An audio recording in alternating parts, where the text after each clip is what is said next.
அஸ்ஸலாமு அலைக்கும். நான் ஏன் அவ்வளோ விரும்பினேன் அப்படின்னா, அவங்களுடைய நோக்கம், அவர்களுடைய ஒற்றுமை. ஆனால் அதே மக்களால் சில விஷயங்கள் நடந்து காட்டி கொடுக்கப்பட்டு தலைவர் வருங்க.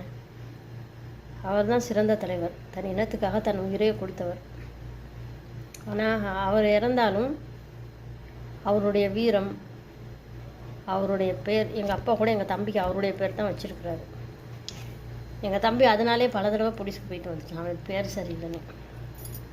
இருந்தாலும் தம்பி பேரை மாற்றலை, நாங்களும் மாற்ற வேணான்ட்டோம். எங்கள் அப்பாவுக்கு என்னமோ அவரை ரொம்ப பிடிக்கும். எங்கள் அப்பா அவரை பற்றி நிறைய சொல்லுவார், ஆனால் எனக்கு அவ்வளோ தெரியாதுல்ல.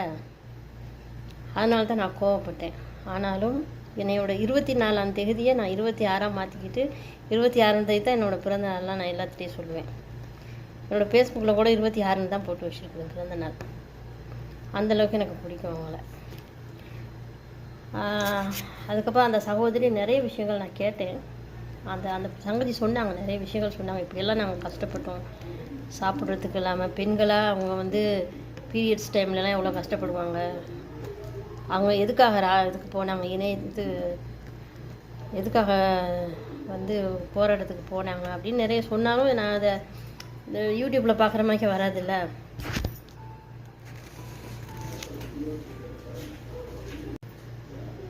யூடியூப்பில் பார்த்தீங்கன்னா மிக தெளிவாக கொடுத்துருக்குறாங்க எல்லா விஷயங்களும். வாழ்க தமிழினம், வாழ்க தமிழ்மொழி, வாழ்க தமிழர்கள். என்றைக்குமே நம்ம தமிழர்கள். ஏன்னா நம்மளோட இனத்தை காக்க வேண்டியது நம்மளோட பொறுப்பு. எனக்கு தெரிஞ்சு அன்னைக்கு ஆயுதத்தை ஏந்தி குறிப்பிட்ட ஒரு சில தலைவர்களை கொண்டு இருந்தாலே எத்தனையோ கோடி மக்கள் செத்து இருக்க மாட்டாங்க. யார் தப்பு செய்கிறாங்களோ அவங்கள சுட்டு கொள்ளணும். இப்போ பாருங்கள், சிங்களவர்கள் அவங்க இனமாகவே இருந்தாலும் தப்பு செய்கிறவங்கள ரோட்டில் வச்சு சுட்டு கொள்கிறாங்க. இதுக்காக ஏழைகளை, அப்பாவிகளை கொள்ளலை.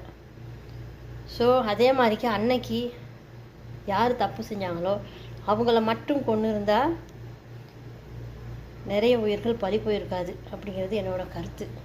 மக்களே, பொறுமையால் எதை வேணாலும் சாதிக்கலாம். திறமையாக இருந்தாலும் எந்த ஒரு கோபுரத்துலையும் போய்ட்டு நம்ம இனம் உட்காரலாம். படிங்க, நல்லா படிங்க.